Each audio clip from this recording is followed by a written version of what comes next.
Because you know I like fragrances. Is this a real or a knockoff? No, it's a real... Is this one of these, like, smell number 57, and it's... What do you want to do? Sources of fragrance are questionable at best. I love fragrances, right? It's my thing. Everybody has their thing. We're going to hear about your thing very soon, right? What's your thing? Fredo's. Yeah, chocolate. Thanks. Right. Mine's is fragrances, right? So I've got a collection of fragrances. And there's a fragrance, do you know Baccarat Rouge 540? That's a really famous fragrance, right? It's something like 300... Sounds like a horse at entry. Right? 50 pence each way. Right. And that's like £300 a bottle. There's no way on earth would I ever pay £300 for a bottle of perfume, right? So this is a clone of Baccarat Rouge 540. So it is a knockoff. No, it's not a knockoff, it's a clone. They don't call them knockoffs, it's a clone. It's a clone. What is the difference between a clone and a knockoff? Right. We'll get to podcast in just a Semantics second. here. Exactly. So it's a clone of Baccarat Rouge, so it's bang on Baccarat Rouge, right? So this is called Club de Nuit Untold. It's a unisex fragrance, and it's by a company called Armaf. I am not being sponsored by them. Right. Did you get sports socks at the same time? See, I now want to smell both of them side by side. I need them both. See... No, it's very pleasant. But you don't know Baccarat. Amy McDonald wears Baccarat Rouge. Matt Goss wore Baccarat Rouge. Yeah, but they'll probably buy the real one. But you smell. No, this is nice. Matt, yeah, that's what Matt wears. It's nice, yeah. What do you think? It's very sweet, isn't it? Like... Put it on your wrist, and then at the end of the podcast, you can tell me what you think. You don't like that? It smells like I've got my nose in a pick and mix. Like a big bag of sweeties at the cinema. It's actually just making me want to go to the pictures. Will it turn your wrist green, though? No, anyway. Oh, no, I don't know. You don't like that? It's so sweet. Right. It's like I want to go and eat something sweet now. Yeah. Anyway, should we start? Should we start? I'm happy, right? I'm ready to go. You ready to go? Yes, I'm ready to go. You ready, Cat? Always ready to go. Jamie, we're ready? We're ready to go. Right, roll the titles.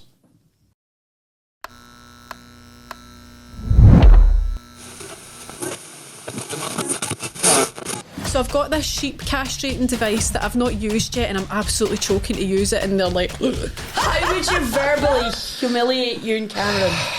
So anything to do with like butt plugs and anal play, and that was the point that I learned that I was already kinky. I just didn't know it had names.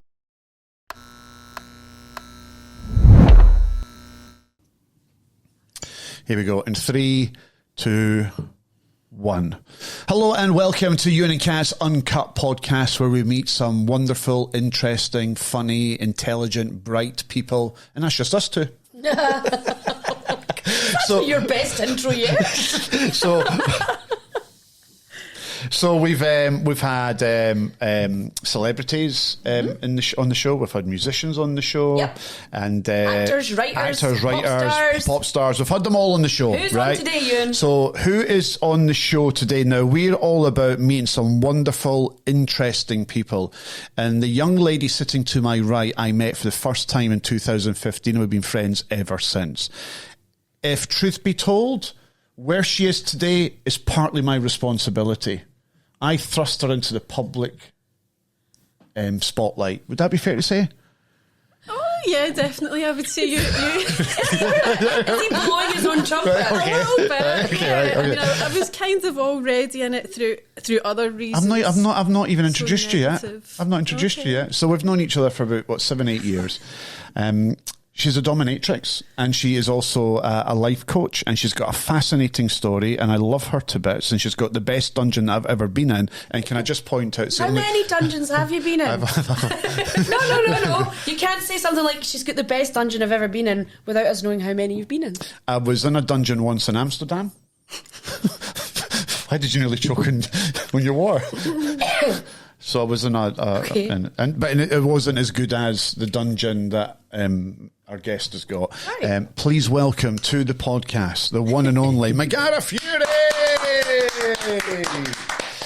Can I just point out the dungeon that I went to in Amsterdam was actually like a museum. You know, there's a sex museum in Amsterdam, and there was a dungeon in there. Your dungeon was better. Thank you. Where did it start? How did you start? And what is involved? Because I need to know every detail. Okay. So we probably need to zip all the way back to when I was like 18, 19, and I was in a relationship with someone, and he was quite derogatory about people that were in that industry or in any sort of adult industry, even though he had a literal suitcase full of porno mags in his cupboard. I remember getting in his cupboard one day, and I moved this suitcase and it undid, and it opened up, and this magazines were cascading out of it, and I'm like, what the hell, he's really against this thing.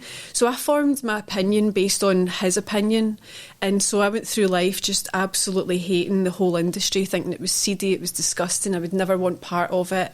And it was really a lot down to my own insecurities as well, because I really wanted this guy to like me and to love me, and I thought if I have anything to do with any of that stuff, he might not like me or love me. So then... Can I ask how old you are here? I was, 19? Right, okay. 19. Impressionable, naive. He was a bit older, he was 25, and I worshipped him. I thought that, Yeah, so you're basically going through, what can I do to make him love me? Yeah, absolutely. And see, when I look back on it, and I even say that out loud, I don't recognise myself at all. Fast forward a wee bit, and we've split up, and I'm working in car sales, so I'm working with a whole bunch of guys, really. We went on a works night out one night, and they said to me at the end, come towards the end of the night, it's about 1 a.m. or something, they said, do you want to go to the Chicken Dippers? What? The Chicken Dippers. And I'm like, rhyming slang. Aye, are we going for food? So I'm thinking we're going to go and get chicken nuggets, right? And I'm starving at this point. And they said, big box of breast and legs. Aye, so I'm like, where are we going to get nuggets at this point, right? Exactly, breasts and legs all over the shop. And they said, no, we're not going for food. We're going to the strippers, the Chicken Dippers, the strippers. And I'm like, oh, no, I don't do things like that. That's disgusting. No, you'll not catch me in there. And they were like, oh, stop being such a prude. Like, you'll have a great night. And if you just go for one drink and you don't like it, we'll all leave, right? Is that fair? And I said, right, okay, fine. So I'm like, face like thunder, don't want to be there. I'm not going to like this. It'll be one drink, and I'm planning it out in my head. I'll have a shot. That's what I'll have a shot. So I don't even need to stay that long. And so we get to the door, and it was seventh heaven. Oh, the door's open, and the guy lets us in, and I was looking round, and I was like, oh, this place is magical. I fucking love it. Like, straight away, like instantly. Because there was women walking about with these giant heels, looking absolutely amazing, and I just felt like I felt the energy in the whole place. It's like unmistakable. So I go in, and we go down the stairs, and I can hear the music and everything, and I'm like, I'm loving this even more. And I'm trying to hide it because I've just slated it all the way up there. And I get in, there was big devil faces, and that's my kind of aesthetic. Like, I love all that kind of skulls and devils and everything. And that was all over the walls, and I just thought, this is brilliant. And as we get downstairs into the main bit, there was a thing happening called the Mega Strip. So, I mean, it's a health and safety nightmare now. They wouldn't be doing it. But they play a song, and there was dancers, like, hanging off the bar, crawling across it, like, on tables, the whole thing. And everyone was dancing at the one time, taking their tops off and all this. And I was like, this is like Coyote Ugly. You remember that movie? The film, yeah. Right? Yeah. So I was like, this is brilliant. And as soon as my mate was standing next to me, he's like a one-eyed cat in a fish shop. He's trying to look at everybody at the one time. And I'm just like, a one-eyed cat in a fish shop. Loving his life. Absolutely loving life. And he's like, here. And he's trying to give me money. And I'm like, what's this for? And he's like, it's half-price dances as soon as this song finishes. What one do you want? And I was like, Lion. So there was a girl that was standing above us, and he gave her money, and he's like, take her for a dance. So I went in and had a dance, and I'm just like, I don't know what to do here. I felt super awkward, but actually it was just like, I was just trying to look about and go, like, take all of this in. And so I had my dance, came back, sat down, and he's like, what did you think? And I went, I love this place, this is magical. And he's like, I knew you would like it, I'm going to go get a drink and I'll come back. So he goes up to get a drink, and I'm just sitting and I'm looking about, and I can see these girls coming over to the other guys that we were with, and most of them are coming up and they're saying, do you want to dance? And they're like, no. All right then. And they just walk off again. So I'm a car saleswoman at that point, and I'm like, well, they could have had a bit more of a conversation, and then if they'd had more of a conversation, they could have maybe talked them in to get a dance, and now my business brain's kicking in, because I'm thinking, I could make money at this, because these women are just normal women like me. I mean, they're dressed fancy and all that. So on that very first night, you thought, this is something I could get involved instantly. in? I went from, I don't like the industry, this is not for me, I hate it, I don't want to go, to, I want a job here. And then you can make money. I'm like, I could make money at this. And so the next day, I didn't say it to my friend, but the next day we were in work, absolutely hanging because we were all hungover, and I said, listen, I need to talk to you. I think I liked that like a lot last night, and I kind of want to work there. And he's like, right, but don't tell any of the guys, because you don't, how are you going to avoid, because we go there on a night out, so you'll need to know that whenever they're going out and not work that night. And so we had it all planned out, and I said, I don't even have a job yet. So I phoned them up. You phoned up? I phoned the up. day after? Phoned up the next day. And, 7th heaven? And I spoke to Brooklyn, blonde lassie. She doesn't work there anymore. But she said to me, have you ever danced before? And I said no. And she went, well, you can't get a job here. You need to go and learn how to dance, because we can't just fling you in. Like, you need to get some experience. And I said, well, how do I do that? And she went, I don't know. That was it. Aye, and I'm like, it's harder than I thought to get a job. So what did you do after that? Did you get dance lessons then? I went and get 2 dance lessons. 2? I know. Harley Strictly. So I just thought I'll learn as I go, but I'll go and get the lessons and just figure it out for there. So I ended up speaking to a woman called Dawn Love, and she's like one of the oldest strippers in the UK. Like, she's famous for it. And she had this dance school, and I went along, and it wasn't her, it was someone else that was teaching me. Taught me how to do a basic pole dance and how to do a basic lap dance. So I had 2 1-hour lessons, and that was me thinking I'm good to go here. And then I phoned back. I said, right, I've had my lessons now. Can I come in? Because I sell cars, I'm bald as brass. You're blagging, aren't you? Aye. And she went, right, okay then. Well, you can come in and you'll do an audition. And I said, right. So I went in to do the audition. It was before the club started. And they would get the security guys to come down and a couple other dancers just to watch, and they'll give their feedback on it. So I went down, I had to do 1 song on stage, and then I had to take my top off halfway through. And I'd never really, I wasn't... That's a bold move, isn't it? If you've never done it. Stone cold sober as well. So, wow. So I went down, my pal had come with me, he's sitting in the car outside, and so I went down, done the dance, took my top off, then I had to dance for another dancer who happened to be the DJ's girlfriend, and I did the dance for her, and she went away and spoke to him, and so did the security guys who'd watched the show, and he came out and he went, right, that's you, what's your dance name? You're going to be fine. He says, what we'll do is we'll keep you off stage for a couple of months. Till you learn your more than lap 2 dance moves. is good, but your stage work needs a bit of work. And I was like, right, okay. I thought, I'm going to get this with a hook leg spin, this will be me. So what was it like then, your very first night, when there was people there paying you to dance? What did that feel like? My first dance, I was shaking, I was terrified, and it wasn't anything to do with the boobs or anything like that. I just wanted to do a good job. What was your name? Jada.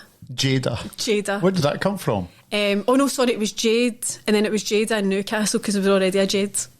All right, and, okay. That came, he said, what's your dance name? And I went, I didn't even think of that. And one of the girls who was walking by went, she looks like a Jade. And that was it. That was how it came. There was no big story or anything. There was another woman that was working in there, and her name was Portia. It was dead, but her real name was Max. I just found that's so funny.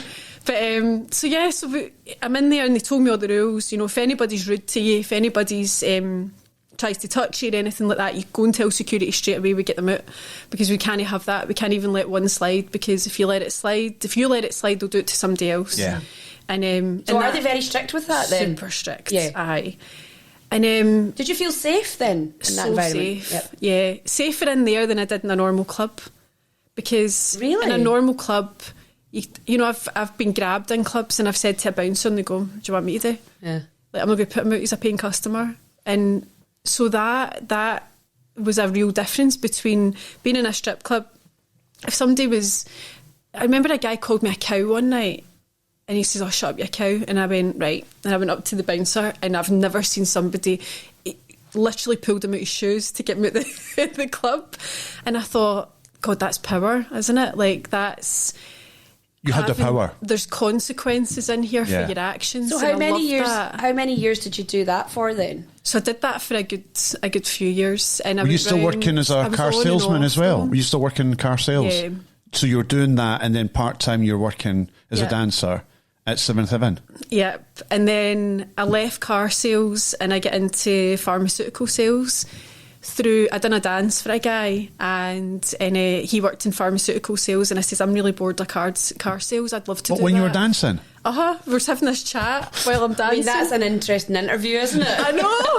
That beats printing out your CV. And he's like, you've got some chat, I think you'd be good at it. And I was like, cool. And then I never really said anything, like we didn't exchange details or anything like that, but I had said that I worked in car sales. So then he made it his business to go and find me in the car place. He just happened to, he ended up walking into the car garage that I was working in, and he's like, I've been looking for you. He says, we've got a job opening up and I think you'd be great at it. So if you're still actually interested and it wasn't just something to get more dances off me, let me know. And I said, right, okay. And I said, I'm interested. He says, right, you need to phone that number, send your CV over and we'll get you in for an interview. And he got me the job. And I worked in pharmaceutical sales for over a year. And that came from that. From that? Isn't that mental? So how did it go from that, which is, I mean... to be that confident to take your top off in front of people gives me the absolute fear, because I have massive... I'm just not confident body-wise at all. Okay. So at the end of this, I'm going to get all your top tips to empower me, and to make me feel... I'm not going to take my... I'm not getting my tits out. So how did it go from lap dance, working in an environment like that, to actually then end up being a dominatrix? Because that's a very, very different skill set, isn't it? So I've always been into kink, but I just didn't know it had names. And what do you mean? So the things that I was doing in my sex life were just what I was doing. It was just normal to me. So were you doing this before you were working in the club, dancing in the club? Or did it bring it more out of you? So the guy that was really prudish about, like, porn stars, even though he had a suitcase full of magazines, was actually quite adventurous. Like him and I were quite adventurous together, so we'd done stuff together, like tried things and did things out. There was a bit of tying up. I get absolutely steaming one night and I was like, I want to pee on you, and he's like, okay. And then so we did that. He's like, where did that because come you were from? bursting, or because you thought it might have been erotic? I just thought this will be filthy and that's what I want to do, and I had the idea and I said to him I wanted to do it, and he was like, okay, cool, and we did it, and I was like, it was alright. He's just lying there covered in fish. And I'm like, it was alright. And I preferred pakora and sauce. You've been eating hot dogs. So you're already experimenting in your private life. Aye, but I didn't know any of that was kinky. I What thought do you it was mean? normal, so I was kind of... So you thought everybody was doing that? Aye, I just thought that's sex, that's what it is. I didn't realise that there was people that were only doing missionary. That fucking blew my mind when I found that out. I was like, the fuck? So... No judgment, right? But obviously there's a lot more stuff that you can do as long as you... I've never been in my own way mentally, and I think that's mainly because I was with somebody that was a wee bit older and a bit more adventurous, and he was just like, just do whatever you feel like doing. Like, it's between us. We are experimenting together. And it's consensual. So, and he never ever pushed me to do anything I didn't want to do, and we were very, very good at speaking about things and talking it through. So I was already doing all these adventurous things, and then, I started working in the strip club after we'd split up. And then I'm sitting talking to this big goth guy, and he'd those big giant boots, the big platform. Yes. And I'm like, how do you walk in them? And then there's a guy on stage and he had his pants pulled down and he's getting his bum scalped by Shay Louise. That was the dancer that was doing it. Her and I are still friends. And so she's scalping his arse. And then I was talking to this goth guy, and I can't remember how we got onto the subject, but we're talking about this guy on stage, and he said, my friend does that for a living. And I said, what do you mean, does that for a living? Like, spanks guys on stage, and he's like, no, she's a dominatrix. And I'm like, oh, right, okay, well, that sounds like a cool job title. So I thought, I fancy that. This is the most bizarre career path I have ever heard in my life. So I was like, that sounds good. And I said, all right. And I asked him a bit more about it, and he told me about it. And he said, she's looking for somebody to train right now. And it's weird, all these things just keep falling in my... Isn't it? I know. It's like all it's that sliding door thing, isn't it? And I think part of it's because I'm so open to these things, and I share a lot with people. So then when you share who you are and what you're up to and what you like and what you don't like with people, it does open up opportunities and doors, because people go, oh, I know somebody that knows somebody and all of that stuff. So if you keep things hidden, then you don't get those opportunities. But so I'm talking to this guy, and he said she's looking for somebody to train, and I says, well, give me her details. So he gave me her details, and I contacted her. I said, look, I spoke to somebody in Seventh Heaven. He said, you might be looking for somebody to train, and I'm really interested in it. So she invited me up to do a session at hers, and she had a client there and everything. And she said, I just want to see how you get on and how you react to things. And if you're uncomfortable with anything, obviously, you can just say. And I said, right, okay. So I turned up. I didn't know what to wear or anything. I'm like, oh, probably just all black or something. So I think it was something similar to this. And so I turned up, there's another person there as well. This guy's on his hands and knees, and she's like, right, kiss her feet. So he goes over and kisses the shoes, and I'm like, all right, okay, this is fine. And then it progressed from there to, let's attach clothes pegs all down his body and take them off with a whip. So I was doing this. That's part 2 of the lesson. Yeah, right, okay. Like target practice. So I'm taking these things off with a whip, and the other girl that was there was a bit more cautious. She's like, oh, I don't know, am I going to hurt him? Is it like, oh, should I be? But I was just getting stuck right in. I'm like, this is fucking brilliant. I'm loving this. So you're having fun doing this. You're enjoying this. I'm like, and he's fine with it. Right, cool, crack on. Like that's my conscience out the window, as long as he's okay. Because he's also consenting. Absolutely. Because that's what he likes. Yes. Yeah, a consenting adult, and this is what he wants. And who am I to make that weird for him? Like, who am I to kind of make that whole situation? You've asked to come into this situation. So exactly. And you're not judging him. Yeah. That's what he likes, and it's what he wants. Yeah, yeah. And then I'm at the end of the session, she says, look, you're going to be fine. You can just start booking guys in, because like she's, what we'll do is, if you've got any questions, if you get a session request, you're unsure what to do or what it is, just come to me and we'll talk it through. And so I just learned as I went along. I had to pick a name, created a website, all of that stuff, and I just went for it. And within a year, I had my own place. So when did you give up the pharmaceutical sales side of things to become a professional, full-time dominatrix? So I gave up the pharmaceutical thing after a year. Long before dominatrix. I was a dominatrix, because then I moved out to Dubai, and I had a friend out there. She was working as an air hostess, so I went out there to see her, and then I ended up getting a job out there, just selling car park flooring. So I had a bit of a break, and I know I sold car park flooring in Dubai, and then I was then come back and opened a dungeon, toddling about. Building sites, talking to people, just kept asking me to go for dinner with them, and I'm like, buy some car park flooring. And then I liked about it. And then I ended up working in it was a car rental company as an office manager. But I'm working with a whole bunch of Filipino staff, and I've got a thick Scottish accent, and nobody could understand what I was asking them to do. So nothing was getting done. And the boss was coming in. He was Jordanian, and he was very hot-tempered. And he used to come in with a big giant cigar, and he's flinging chairs about and flinging paper at me. And I'm just like, I don't like this. Not for so me. I'm going to go home. and I went back home, and then it was... After that, so I came back home, ended up going down to Newcastle and dancing down there for a bit, and I was splitting my time between Scotland and Newcastle. And then I ended up over in America, and one of the girls that I was working with in Newcastle, she married a guy in America who was a Navy doctor. And then he ended up on deployment. So he disappeared for 9 months just after they get married. And she's like, I'm stuck out here by myself. Do you want to come out? There's a strip club along the road. You could work. Like, it would be fine. So I'm like, aye, like, tits are tits, aren't they? Like, Scottish tits in America, let's do it. So I just went out, and I went out there, I ended up working in a club called Cherries. And your story's unreal. Do you know, it's like, I'm kind of like, it's the quietest I've ever heard you in my life. Like, so the whole point is we're meant to sit here and interview here, but my jaw's just like that. I'm like, what happened next? Right, I was like, where'd you go after that? As I said at the beginning of the podcast, this is a great movie, by the way. I know. This is a movie. As I said at the beginning of the podcast, I've known Megara for 7-8 years, and I don't know half of this. Yeah.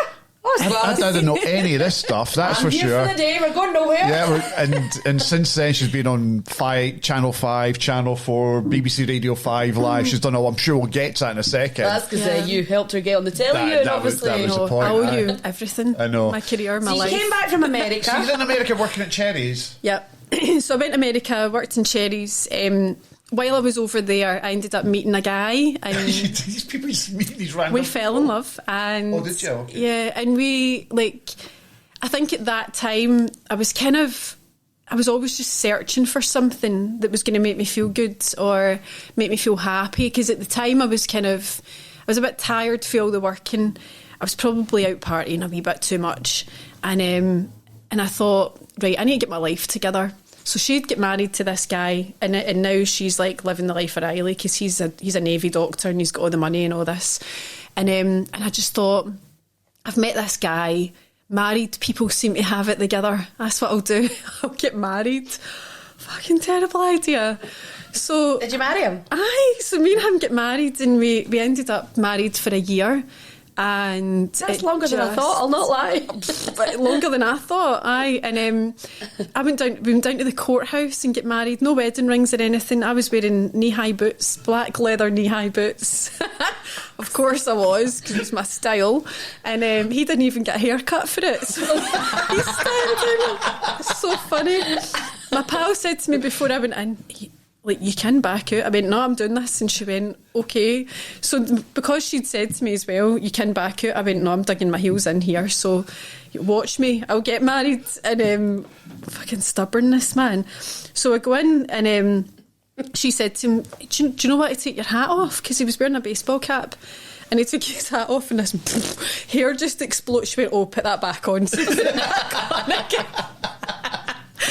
So this guy just married us, the guy at the courthouse, and then we went to Bonnie's Bar and ate pizza, and it was just You're a married woman. Mental. I had to drag him up the stairs. He was that drunk at the end of the night. There was no consummating or anything. And this is a Netflix series. I'm telling you, it's a Netflix show. We're not even halfway there. I've been writing this with my friends. You've got to write a book. So when you got married in America, this is an American guy. So you've got the green card now. No, it's quite hard to get a green card. So. All right, but anyways, you're in America. Yeah. You're married. Did you meet him in a strip club? No, I met him outside at a party. Right, okay. So you got married, and you're living in America for how long? So I'd been back and forth to America for about a year and a bit, and then I got married to this guy, and we spoke every day when I wasn't there. So I was like, maybe this is something. But when you spend a few months away from someone and you only spend a few months at a time with them, it's easy to hide stuff from each other and hide who you really are, because you only really need to put on the performance for a few months. And so when we get married, I think that kind of lifted a bit of the fear, and we were like, this is who I really am. And we found that we just weren't compatible at all.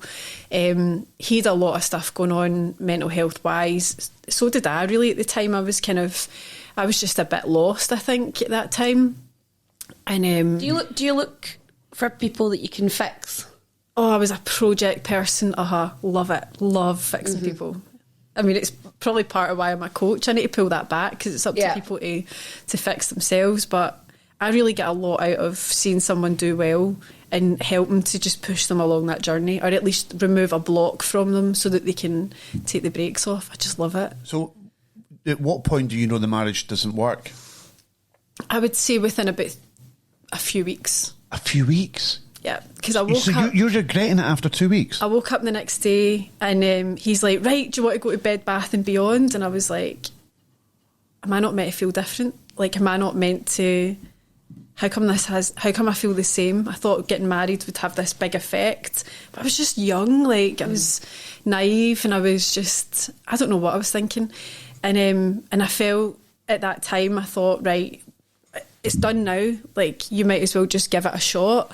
And we did give it a shot, but we just weren't right for each other. And then I moved home and we divorced. So it only lasted a year. And see, the whole time that you're married, is this, you know, you've dabbled in the dominatrix thing. You've had a little bit of training. I'm not a dom yet at this point. But you've dabbled in it. You've kind of trained on it, yeah? No, I haven't. I'm not even aware that domination exists. Oh, so this is all happening for right? Okay, that wee break thing, yeah. So then we divorce, and I decided, right, I'm going to go to uni. I'm going to go do something with my life, because it's no marriage, it's not that, so it needs to be something else. When you thought it was marriage, it wasn't. Yeah. So there's something else that you needed to do. I was looking for purpose and fulfilment. I think that's what I needed. So many people still are, though. I mean, it's almost impossible. So let's get to that point where you're now whipping off clothes pegs from a naked man's body. Yes. Right.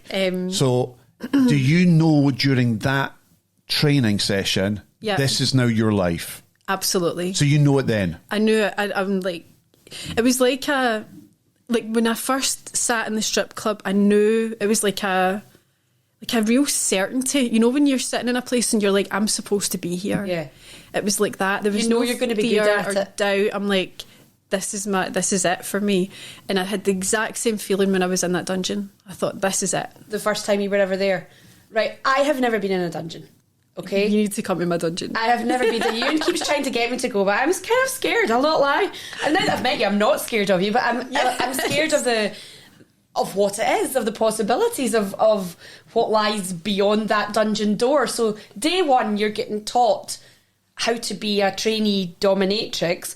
What is on that list? What is on that list available for clients that come in to that dungeon? So that was one of the things that I really needed to figure out, and that was the point that I learned that I was already kinky. I just didn't know I had names, because she said to me, right, I'm doing your website, what are you prepared to do and what you're not prepared to do? And I was like, I've never really thought about that. And she says, I says, what's on offer? She says, well, what have you done in your past, like, that you've enjoyed? What kind of things, what kind of, like, not to be intrusive, but what kind of sex have you enjoyed? And I was there's a difference between doing and enjoying it and getting paid to do it by people you've never met before. Exactly. And but it was a good starting point. So I said, well, I tied my ex up and he tied me up. And she was like, well, that's bondage. So you've done bondage. And I'm like, oh, okay, so that's got a name.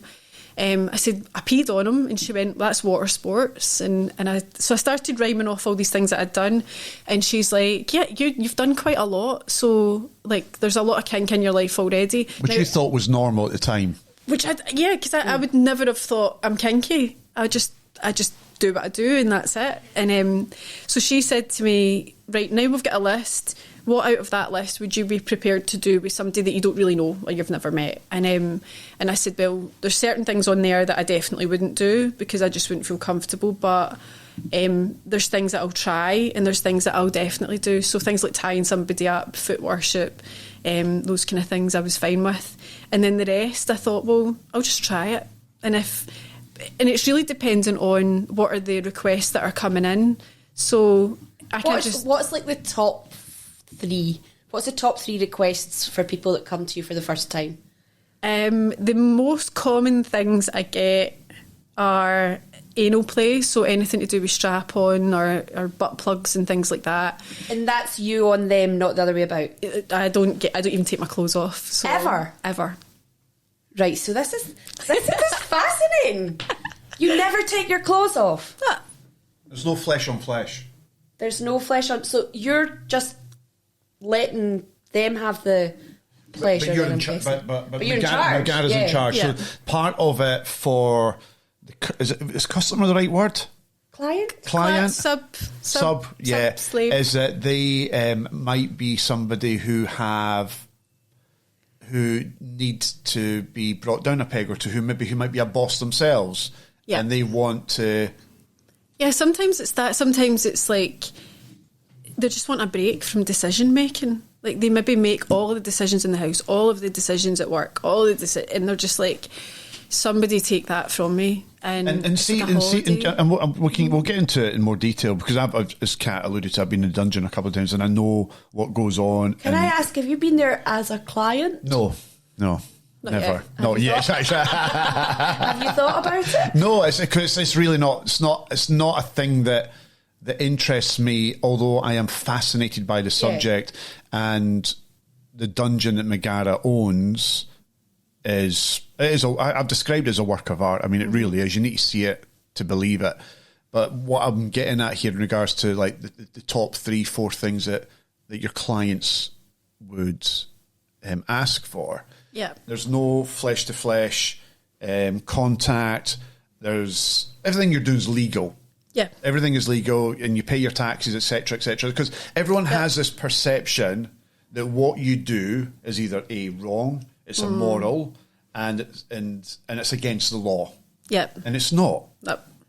You pay your taxes like everybody else. Absolutely. And it hurts. Is that not your speciality? That's the pain that I endure. So everyone else can endure there. So top 3, you started with. Yeah, so so anything to do with like butt plugs and anal play. That's one that I get a lot. Role play humiliation is the next one. I'm very good at the verbal humiliation. You enjoy that, don't you? I love the creativity of it, and I love using language and communication and using that to help people. Because you're a very good speaker. You're a great speaker, so I can imagine you being able to think on your feet like that, and you must know what triggers them as well. The ones you've, I can work it out, and I can work it out just from like even just little changes in their facial expression or their body language, or it's hard to really quantify what it is I'm looking for, but I know it when I see it. So when it comes to the verbal humiliation side of things, I think a lot of you can do all the kind of normal stuff. Oh, you're a loser, or you're this, you're that. But I like to dig a wee bit deeper and find what is that. So you've known Ewan for 8 years. What would you say? What would you say? Give me a minute or 30 seconds worth. How would you verbally humiliate Ewen Cameron? Oh, you can man, take it. Are you going to have a wee think about that while we talk about other things, right? No, this is like this is dark. This could be dungeon-esque. It's got a dungeon feel about it, this room. It does have a dungeon feel about it. It does have a dungeon feel about it. I like this wallpaper. Yeah. We're changing the subject here, aren't we? Look at you all squirming. Look at both of us. I can be so vicious that I don't even want to open that door. I've got the key. Lose a pal. I'm turning the key. I give you permission. 30 seconds. Okay, 30 seconds. So I need a bit more background. What are you into and what are you definitely not into? Oh, you want to talk about my life? Oh, come on. What would you know what I'm into on my note? I mean... Is there anything that you don't want to, that would maybe set off like a trauma or something if I said it? His entire life is a trauma, so... actually is. No, I don't... No, not in regards to... Did I not hear once that you were getting dinner money every day? That you just didn't control your own finances. Did you not say that? That's right. time? Yeah, I don't. Oh, his wife still gives him money. I get a tenner and yeah. So this is where you would start, right? I think this is probably where I would go with it, and I think. How do you remember that I get kind of like this is your? I remember all sorts of things about people. Yeah, that's weird that you remember that one. But it's true. Yeah, I kind of like Teresa my wife dishes out the money. Okay, so I think with you, what I would probably do is introduce chastity to that. What? Chastity. So get a device. Chastity's a thing. Yeah. I always thought you were bringing another friend in. Have a chastity device where not only do you only get a wee tenner for your lunch, you also have all your bits just locked away, and you have to beg to get access to them, or at least clean the house and clean the car out and be a very, very good boy. No. And have you crawling about and then just like fling a tenner at you? Go get yourself sweeties. Get yourself sweeties. Hi, and welcome to another episode of G4 Play. This is when Ewen Cameron takes on a member of staff here at G4 Claims. Hi, Ewen. Hi, Kat. How are you? I'm very good. The scores are very tight at the moment. It's 3 each, so everything to play for today. So tell me, who are you playing against today? Let's find out. Who do we have here from G4 Claims playing G4 Play? I'm Laura. I'm the project manager for the Guardian Tower project. Oh, yes. Look at you. Project manager. The Guardian Tower. I'm dying. So it's a very simple quiz. I'm going to describe something. If you think you know the answer, you have to buzz in and tell me what that is. So, Ewen, buzzer noises, please. Yes, yeah, your buzzer noise is ding. Ding. So what are you? Ding. Ding. And what are you, Ewen? I've always been a dong, and I will continue to be a dong. I'm a dong. Yes, you So are. we're ding and dong. Okay, Laura, Ewen, are Yes. we ready to play? Yes. Go for it. It starts off hard. Okay. Do you want to ding that? Absolutely not. Should I dong it? It ends up soft. Dong. Ewen. That's my answer. Incorrect. I was just saying that. Some people like it al dente. It starts hard, ends soft. Oh, no, Ding. Laura. Mozzarella. No. Mozzarella. I don't know. Mozzarella. I Mozzarella. just thought maybe if you cook it. I don't even know what al dente means, so I just went with that. A bit of bite. Okay. It doesn't grow on trees. It can be hard, it can be soft, it's al dente, and it doesn't grow on trees. It doesn't. It doesn't. It doesn't grow on trees. Can we come back to al dente? Is it dong? Ewen. Pasta? Close. Oh! What is it then? It's Italian. What? It's Italian. I've just dong Ewen. spaghetti. It's the right Guardian Tower project manager just got pumped. answer. Sorry, Laura. The score is now 4-3. Just a bit to go and Google al dente. It means with a bit of bite, so kind of a bit chewy. The score is 4-3 to Ewen Cameron. So you start off as a dominatrix, right? You're really into it. You really want to do it. And this is your job. Or it's not your job. At what point do you decide this is your full-time job and you're no longer going to work in sales, cars, pharmaceuticals, and you're no longer going to be a dancer? This is what I'm going to do. When do you make that decision?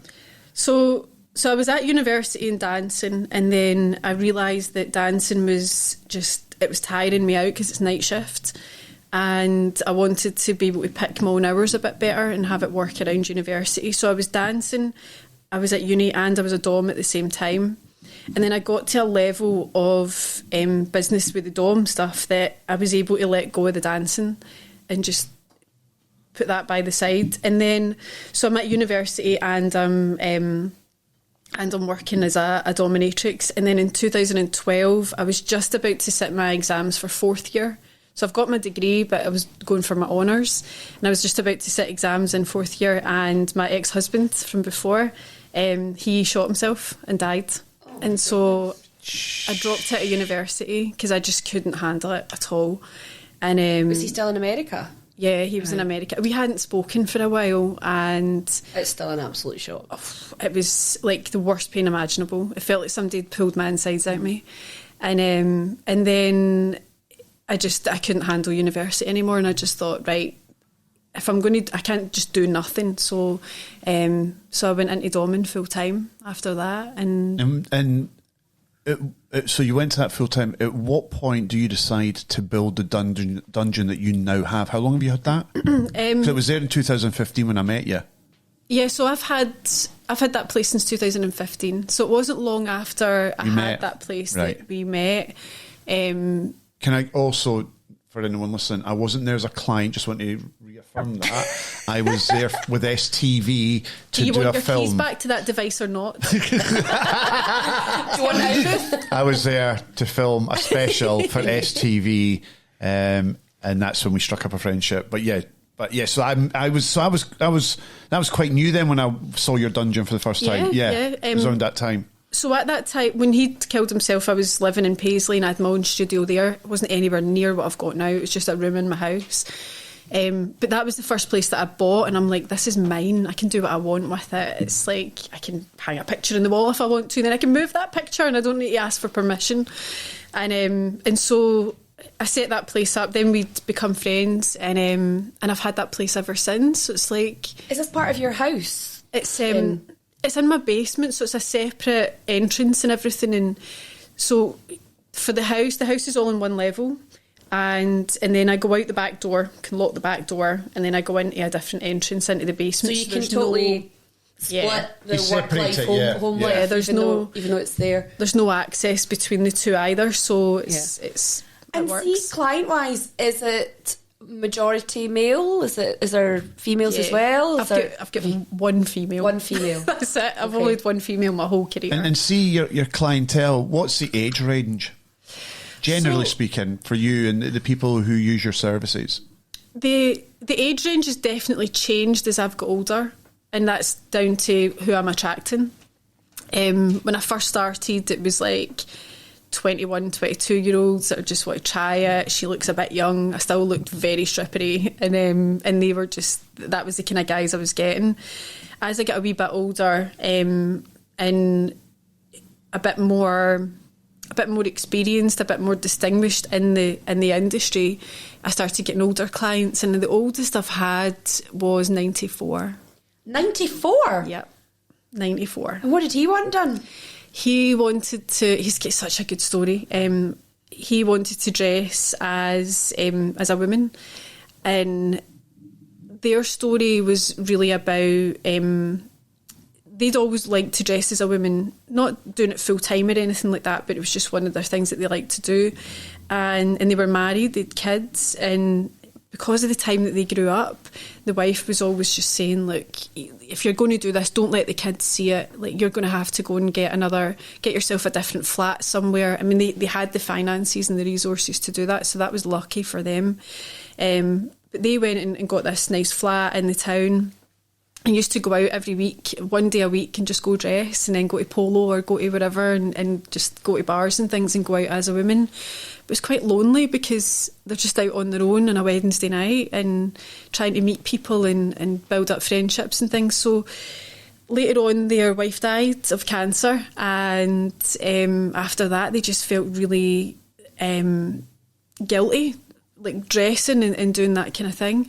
So that's when they started contacting dominatrices and getting a mistress. So they had another dominatrix, and then they contacted me, explained the situation. They said, look, the thing that really takes away the guilt is if someone tells me to dress that way, and then it's not me that's made the decision.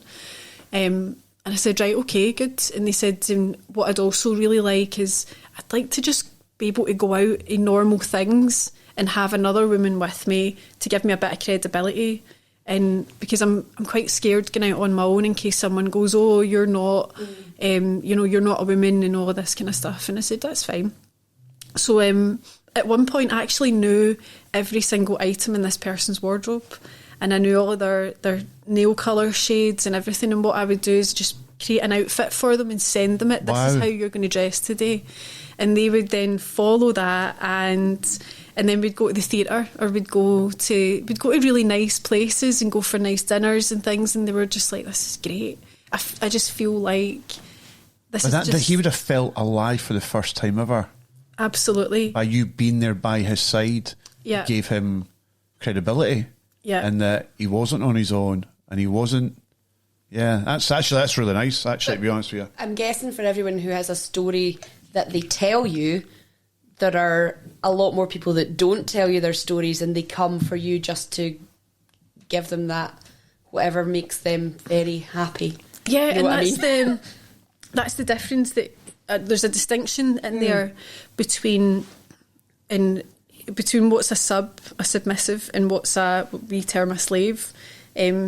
So the submissive people, they have their prescribed list. I want this, this and this, and that's all I want, and I want to be hit with this implement this many times, and they can be very, very prescriptive about it, and they won't go outside of that. And then you've got, on the other side, people who term themselves as slaves, and they're prepared and happy to do anything as long as it makes the mistress happy. So even things that they don't like doing, and that they're very distinct from each other. That's a psychological battle, though, because you're really going to have to evaluate everything, how far to push them. And that's why we need to have a lot of communication. Is that like the safe words and things that have I just watched 50 Shades of Grey? That is definitely a big part of it. But even just having that really open, frank and honest communication. Like if you're not enjoying something, say. Like if you want to try something, say.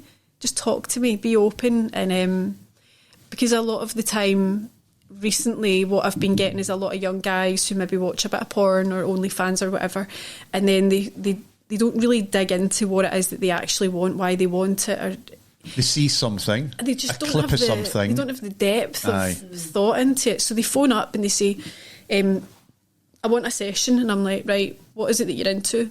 Oh, just domination. And I'm like, well, that covers a lot of stuff. So, and what's your one thing? What's your kink?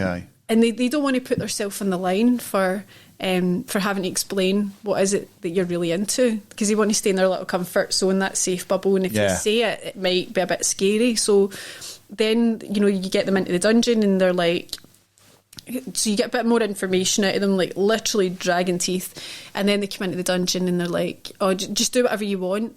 So that's the point where I bring out I've never used it and I never will, but or maybe I should say that I probably will use it. Right, so, but I've got this device. I'm doing that because you hold it in your hand, and you put little rubber bands on it and you stretch it out, and it's actually for castrating sheep. And so then I pull that out and I go, anything I want to do? Okay, cool. So I've got this sheep castrating device that I've not used yet, and I'm absolutely choking to use it, and they're like, colour comes out their face, and they're just, no, well, I'm like, but you said though, but you said. Yeah, and it's part of it's embarrassment or fear. Some of it's just laziness. They don't want to play an active part in their own session, and they want me to do all the work, and I'm like, no, this is not how this works at all. And I've got one client, he's a big farmer, and he started. Why the sheep castrator comes out? I've pulled that out on him before, and he's like, I know what that is. Get that away from me. And I'm like, okay. But yeah, so with him, he started getting a bit lazy, and he's like, oh, just do whatever you want. And I says, right, I'll tell you what, I'm going to do whatever I want, but the condition is that you can't complain about anything. Not one thing can you complain about it. And he's like, well, I don't know, because he's a moaner, right? And he eventually agreed. And I didn't go like 100 miles an hour or anything on him, but I did push him. And then after it, he was like, right, so see, for the next session, I know exactly what I want. Here's a question for you. I know that there's no skin-to-skin contact, flesh-to-flesh contact, etc. Yep. But do your clients, do they get, what's the word I'm looking for here? They'll obviously get aroused. Aye. Mm-hmm. And do they sort reach their happy place? Do they? That's what he's trying to say. Without going into too much not detail. Not as often as you'd think. But that's what I'm saying. So it's more about being you're in charge, and they get their thrill out of you doing what they like to do. So here's my next question then. Are they coming to you because they're in a relationship and they're embarrassed to ask their wife, girlfriend, boyfriend, husband, or whatever it might be to do it? Is a lot of it to do with that they're just, it's not what is the norm, and I'm too embarrassed to say this is what I like? Part of it is that, that's a massive problem right now. Like, people just aren't able to be authentic and be straight about what it is that they want. But also, we live in a culture now of like cancelling people for the least wee thing. So are you really going to go out and say, oh, I'm into this, that, and the next thing, and then someone decides it's not PC? I'm not talking about like going out publicly and talking about, but if you're married, if you are in a relationship, do you find that a lot of your clients know that they can ask their partner and they come to you to get that thrill that they can't get in their own private life? Some of them do, yeah. And some of them, and it's that's the saddest part, because like... Why do you find that sad? I find it sad because there's a whole chunk missing out of their communication and their relationship, that if it was there, then they would be closer. They'd have a better relationship. So you find it sad that they can't communicate what they like and dislike? Yeah, or that they feel that wouldn't be received in any sort of positive way. Like there's no acceptance of each other, because they're not accepting them for who they are, liking or not liking what they're into, and they feel like they won't accept them for being into that thing or not being into stuff. And is there any part of you then, like, because this is completely non-judgmental, that sees what they're doing as cheating? Do you know what I mean? And I know from your business head you must have to completely take that out of your brain. Yeah, I mean, when it comes to clients that tell me, if someone says to me, because I don't really ask about that side of things, right? Yeah. It's up to them to share that if they want that's to. That's not your problem. No. But when they do share that, I have a coaching conversation with them. Do you? So this is the other side, because you've studied psychology. Yeah, and you're a life coach as well, aren't you? Yeah. So I have that conversation. Right. So with them. I'm like, what is it that's either missing or in your way that means that you cannot say that to your partner? And then I give them. We talk about it, and we talk about what's getting in their way. And I'm like, what is it that you're really here for? It's not the spanking. Like, you're here for some sort of. There's a need that's underneath there that's not getting met. So you drill down. You drill down to find out what the root cause of that is. Yeah. And when you find out what the root cause of that is, do they come back or not? Yes, they come back. They come back. Yeah. And usually what happens is they come back until they resolve that. And then within their own head. Yeah. That's just like a real alternative therapy then, isn't it? It can be, yeah. And it wasn't until I started doing the life coaching that I realised actually I'm doing the same thing in two different spaces. Mm-hmm. It's just this space happens to be a little bit different from the other space that I'm in. And so again, this is because as Kat was saying there, it's not anything on you, but when you find out that person may be married and have children because maybe giving you that information, do you feel any sort of guilt? I can't control what they do, what they choose to do with their life. Like, yeah. So I don't feel guilty over it because it's not my not my life. That's their responsibility and their decision. They own that. And do you feel sorry for the wife or the partner or whoever? I don't know them. Yeah. And I think if I was to feel sorry for somebody, I would be seeing them as small, whereas I don't see anybody as small. And I know what you mean. Good answer. Do you know what I mean? I don't minimise people like that. And you're not judging them. Have you ever had a partner or wife that's found out about you, or found out that their husband's coming to see you? Have you ever had that kind of aggro? I've had a couple of phone calls, and I had one woman who phoned me up, and she was just furious, like absolutely furious. And we ended up having a chat about it. And I said, look, there's conversations that you need to have. I'm not here to split you up or try and steal your man or anything like that. But there's things that he's into that he's not telling you about, and that you need to have those conversations. If you have those conversations, you wouldn't be here. You'll be in a better place. Yeah. And if you don't like the things that he's into, then that's another conversation to have. And we ended up chatting for a wee bit, and she was, right, okay, fair enough. And then I don't know, he never came back, so I don't know what happened. And now your pals are happen, you go on holiday together.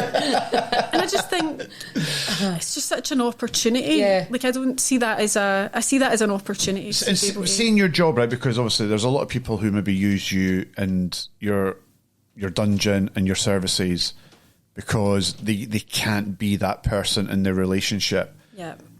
Is that getting better, or is it getting worse that people are not communicating when they're in that relationship? If things start to get a bit stale, things get a wee bit boring, that they don't try and resolve that. Is that getting worse or better? I would say worse. It's getting worse, is it? I would definitely say worse. And what stops people from trying to resolve that? Why they just sort of like turn away from it? Fear, and also the amount of choice that's out there now. Like, I blame mobile phones for everything. I mean, you go on Tinder, you go on Seeking Arrangements, you go on Bumble and Hinge and all of these, I mean, the choices out there. People are now, I definitely saw when apps started to come out that people were just treating others as disposable. Yeah. Right. So it's like if you go and buy yourself a pair of jeans from Armani, right, you're going to look after them. You're going to make sure that they're kept in good condition. You'll keep a hold of them for a while. But if you buy a pair of jeans from Primark, right, just throw them away. Like if they start looking a bit tack, just get a new pair, and you tend not to look after them as much. Is that what society's turning into? Aye, definitely. You need to look me in the eye and tell me not to be the Primark jeans. Do not be the Primark jeans. Thank you. You're Armani jeans. Yes. You're Armani jeans, Yes, Cat. I am. Right. When you go to your bed tonight, just say to yourself, I'm Armani jeans. You're Armani jeans. I wish I could remember that after 10 vodkas on a Friday night. But see, for you personally, like, we've heard enough about your clients and stuff like that. Do you ever feel used by it all? Nah. Never. Do you still enjoy it after all these years? Love it. Do you still love it? Love it. Do you know the thing is, I actually genuinely completely believe you. Yeah. You've seen your eyes. Yeah. Yeah. Do you still get a buzz from it? What is that then? Is it the empowerment? Is it the knowing that you're in control of your own destiny and you've chosen this? I think I used to job hop. I job hopped all the time. 3-4 months I would stay in a job and then I'd be like, oh, fuck this. Because I hated working for people and making them money. Hated it. And I love the variety of what I do. Everything's always different. And you're in control of everything. I love the depth of connection with people because they're telling me things sometimes that they've never told another soul, and I take that really seriously. And it's such a good laugh. Like I get to say and do things that I would never get away with. This is what I really want to know. Right? What are some of the funniest things you've been asked to do that you've done, but you're laughing inside and you can't wait to tell your best friend? So I laugh in the dungeon. I'm fully like hee-hawing and laughing all the time. Yeah. But I've done a lot of mad stuff. Like I had one guy who, I don't know if I've told you this story before. The fisherman guy. He was into splosh, which is having food thrown over you, right? But he also had another couple of fetishes that we wanted to layer in there. So there was a role play of, it's a game show called Mr. and Mrs. So he'd created this whole thing. So we're playing Mr. and Mrs. I was to be the host, the wife, and the crowd, right? So do you have outfit changes, or is it just... Oh, wait to hear the outfit. So his other fetish is for fisherman coats, right? So like the big yellow Sylvester things? Big yellow. So a fisherman coat and a fisherman hat, right? I'm a game show host. I'm in the crowd and I'm his wife. I've no microphone, so I've got a big black dildo and this thing's wobbling about while I'm like... Right, ladies and gentlemen, like pretending I'm in. And who do we have here? And he's talking into the dildo like it's a microphone. And then I'm asking him questions about his wife, and I'm like, "What do you think? Did he get that right?" And then I'm like, "No, he didn't get that right. He never gets these things right." And I'm just like playing all these different roles, and I'm like, "Crowd, what should we do with him?" And they're like, gunge him. So I'm like, well, the crowd says we've got to gunge you.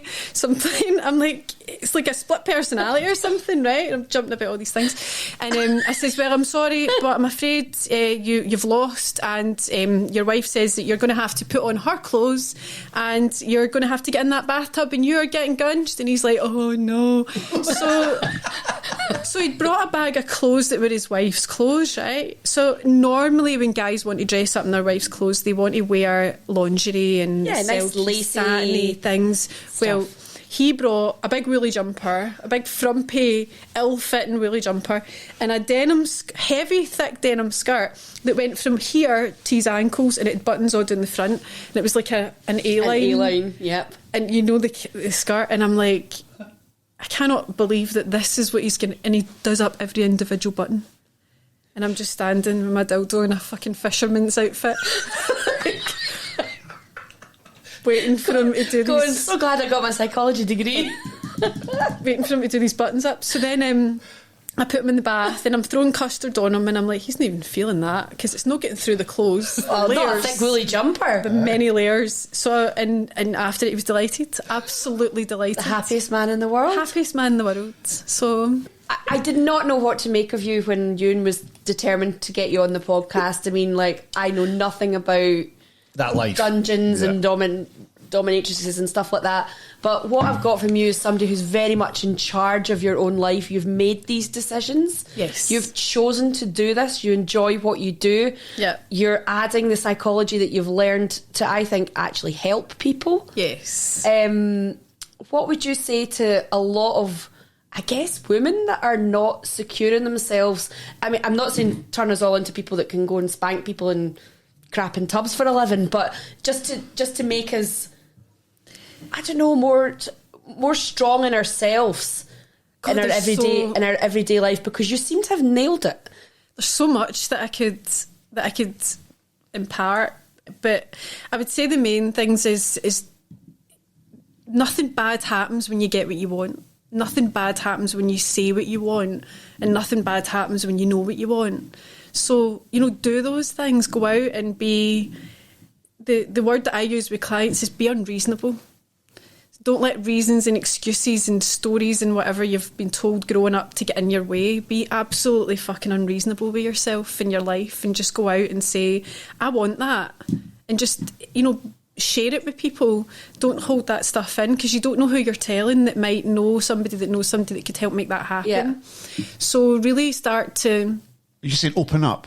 Yeah, get everybody else's opinions and shite out your way, and just sit with yourself and go, what is it that I actually want for me? And how can I get that? And then start saying it. Mm-hmm. Start telling people. Sort of affirmations. Well, more than that, because affirmations, sometimes we do them in private and we let them go and we don't really act on them. But like the law of attraction, right? So the thing that I say to clients is that you can't spell attraction without action. That's where it's going to happen, because anybody can make a vision board and then it ends up a pretty picture on their wall. Anybody can write down a whole bunch of things and then just fucking put it in a drawer and forget about it and go, oh, well, yeah, I would have done it if only. It takes something to say, you know what, I'm going to take that action by this time, and then go do it. And then do the next one, and then the next one. It doesn't need to be grand things. It can be tiny little things, but those tiny little things add up. And then before you know it, you've got the life that you want, not the life that somebody gave you or told you that you were meant to have, or the life that you fell into or you ended up with. Because nobody wants to be in a life that they ended up with. You want a life of your own creation. And the cool part about that is everything that's happened in your past is gone. It's not going to happen again. It's not happening right now. So forget about it. And the future, there's nothing in anybody's future. It's blank. So there's nothing predetermined or pre-written. So when you really get that you're always in the moment, then what is there really to be scared of? You're literally, if you're thinking about the future and getting worried, you're scared of nothing, because there's nothing there. It's not predetermined. I might die in the next 5 minutes. I've got no idea. So why not live? His chat's bad, but it's why not just fucking live, man? Go out and do whatever it is that you want. Yeah. Go make it happen. Love it. Brilliant. Right, let's do this. Bowl of Destiny, you ready? Yes. Go. Pick a question. Have a read of it. If you don't like that question, you can then throw it away.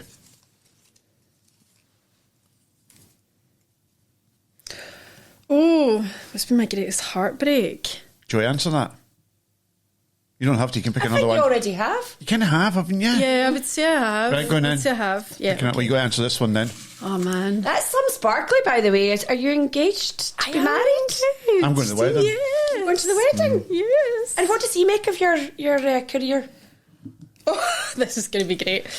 He's totally fine with it. Yeah, he's a lovely guy. Oh, he's such a goodie. Lovely guy. Oh my god, he's an angel. Yeah, an absolute like him a angel. lot. Yeah. If you were to trade bodies with someone of another gender for a day, what's the first thing you would do? That's a perfect one. Yeah. You can make that up. What's the first thing that I would do? So you're going to have my body. Why are you screwing your face up like that? Cheeky cow. Is there any other guys' bodies? Anyone that you want. You cheeky cow. Anybody. This is it was 30 seconds of humiliation. You didn't say it had to be all in the one. All right, got you. What's the first thing I would do?